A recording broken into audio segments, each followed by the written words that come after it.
Kevin here, aka Brick Ninja from Rebel Lug, and today we're going to take a look at this Rise of Skywalker set that LEGO sent me to do a review.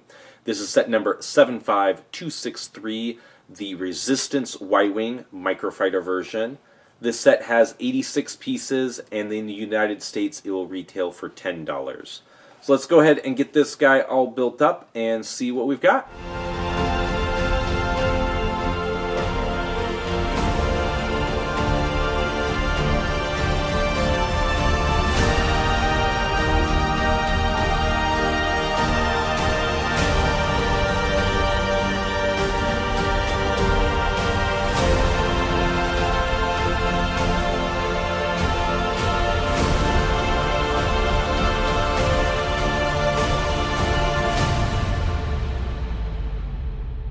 Alrighty, so we got this guy all built up, and we'll go ahead and start with a quote from one of our Rebel Lug members.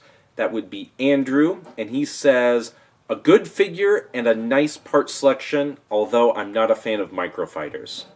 And I'm right there with you, Andrew. I think this one has some pretty good parts in it, and I do really like the figure, and I don't really care one way or another about Microfighters. I do think, for a kid, it would be pretty cool to have a couple of these and flying them around. You can easily hold one in each hand and, have a lot of fun with that. They're pretty simple, so they're good in that regard. They're also a nice price point, good like stocking stuff or something like that. We'll go ahead and start with the fig here. This is Zori Bliss from the Rise of Skywalker. She has a pretty good character design as far as I'm concerned. Lots of dark red and gold on there. I like the new dual molded helmet with the black and the gold on it. She also has the flintlock pistols in pearl dark gray. This is not the first time we've gotten this figure. This was also in the full-sized version of the Resistance Y-Wing. I personally don't have that set, so I'm just fine with being able to get her in a much cheaper set. However, if you do already have that figure, definitely lessens the value of this set.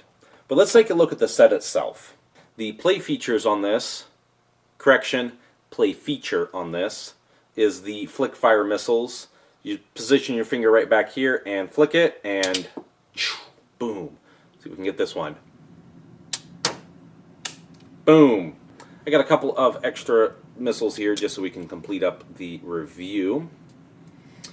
But as far as I'm concerned, I'm not super interested in Microfighters myself, so it's mostly coming down to the figure and then the parts. So let's see what this guy's got for parts. And this set has a couple of really good parts. My favorite is probably going to be these 2x2 round bricks with a Technic pinhole all the way through in white. The set comes with 4 of these. I use these pieces a lot. They are decently common in light gray. I've used them on the interior of my Star Destroyer bridge to help hold the large pipes going on either side of the bridge. I also used them in my Stormlight Archive build, where I was able to connect a crystal and then one just above have a light shining through and coming out the other end to make the crystal glow. White isn't exactly rare. It's been in a number of sets, but it's been in kind of weird sets. A number of advent calendar builds, or the large creator expert roller coaster, which I don't own, and if I did, I wouldn't be tearing apart. So it's nice to be able to get them pretty easily in white, give me some color options. The other part that I really like on this is the 2x2 plate with rounded edges. These plates are something that I feel like you can always use more of.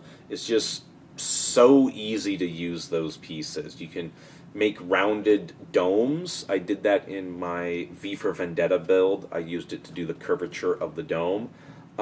These guys have holes all the way through the studs, which you can use to do offsets that are really nice.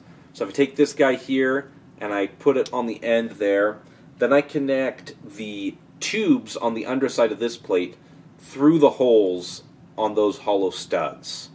And that allows me to have this plate overhanging by half a stud on this side and overhanging by 1.5 stud on that side. I've used that in my Wheel of Time build for Bill Dolman's ship, and it helped do the curvature on the edge. It just helped make the curvature by being able to offset each row by half a stud, and then the next one would be by a full stud, and the next one by a stud and a half. So you can do a lot of cool stuff with those, and because of that, I feel like these are pieces that you can pretty much never have too many of. You get 4 of them in dark gray in this set, and with the combination of these guys in dark gray and these ones in white, I feel like this set has some pretty solid pieces. In the end, Rebel Lug members gave this a 6 out of 10, and 15% of them were planning on picking it up, mostly citing wanting the minifigure, but also that the set had good parts. So if you are interested in Microfighters, this is definitely a pretty solid one. If you're interested in the figure, it's a good figure there. If you're not interested in the build or the figure, it still has some pretty decent parts in there. So overall, I think this is a pretty solid set, and I'm happy with it. So we shall see you on the next one, and thanks for watching.